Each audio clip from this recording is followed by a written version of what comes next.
आज हमारी मीटिंग हरियाणा बिजली पावर कॉरपोरेशन रिटायर्ड कर्मचारियों की मासिक मीटिंग हुई है। जिसमें सबसे पहले हमने पहलगांव में जो शहीद हुए हैं उनकी आत्मा की शांति के लिए 2 मिनट का मौन रखा गया।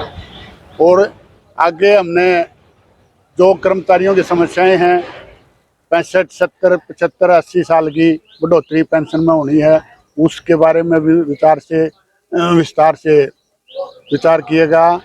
लेकिन सरकार अपनी हठधर्मिता पर अड़ी हुई है, ये लागू नहीं कर रही। कैशलेस मेडिकल लागू नहीं कर रही, जो हमारी यूनिट फ्री हैं उनको नहीं दे रही। हम ये कह रहे हैं कि हमारे को कैशलेस मेडिकल सुविधा उपलब्ध करवाई जाए, ताकि बुढ़ापे में सभी को ज़्यादा पैसे की जरूरत पड़ती है, दवाइयाँ ज़्यादा जरूरत पड़ती है।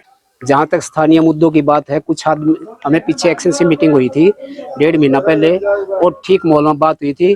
उसमें से काफ़ी डिमांड मान भी ली है। 2-3 मांगे ऐसी हैं जो उन्होंने अभी तक मतलब सिरे चढ़ाई नहीं है अभी तक। तो उनके लिए जो है ना पिछली बार एक्सेस से मिले थे, पिछली इसी मासिक मीटिंग वाले दिन। आज फिर हमें है कि एक्सेस साहब बैठे हुए तो मिलेंगे, क्योंकि उनका पता नहीं दफ्तर वालों का या कैसे भी होने वाले काम को वो नज़रअंदाज कर रहे हैं। यहाँ से होना चाहिए। 2-3 डिमांड ऐसी स्थानीय है जी। जहाँ तक ऊपर सेंट्रल काउंसिल की बात है या सरकार की बात है, एक तो कैशलेस कार्ड के लिए हमें सुविधा नहीं मिली है, वो कैशलेस की सुविधा होनी चाहिए। एक हमें जो है ना 15 ये 70-75 और 65-70-75 तक की जो है 5%, 10%, 15% का ये 65 से 65 की साल की उम्र से शुरू करना चाहिए और 75 तक 5-10-15% देना चाहिए। इसके बाद 80 साल पूरे हो जाते हैं, फिर 20% से आगे तो वो दे रही है, सरकार दे रही है। तो ये हमें काफ़ी दिन से हमारी ये डिमांड है। एक बिजली की है जी, हमें जो है जितनी कर्मचारी को यूनिट मिल रही है, फ्री यूनिट मिल रही है, तो वही हमें रिटायरियों को भी मिलनी चाहिए।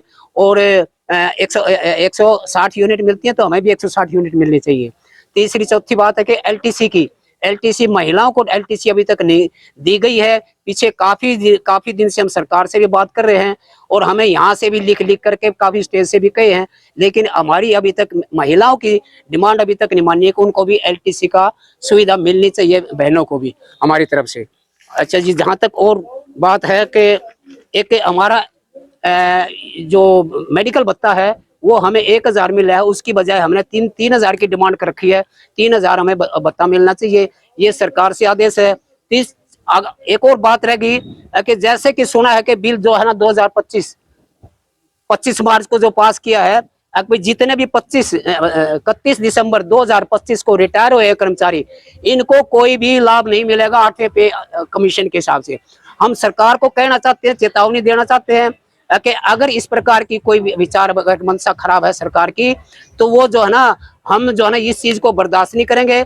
हम स्टेज से के माध्यम से बताना चाहते हैं कि अगर हमें कोई भी किसी प्रकार की कोई कुर्बानी देनी पड़े हरियाणा बिजली बोर्ड को या हमारी यूनिट को या जैसे भी रिटायरियों को, तो हम पीछे नहीं रहेंगे। लेकिन जो है ना हम 8वें पे आयोग को अगर हमारे को किसी तरह से नजरअंदाज करा तो हमारे बर्दाश्त नहीं रहेगा। हम बड़े से बड़ा आंदोलन, बड़ी से बड़ी कुर्बानी देने के लिए तैयार।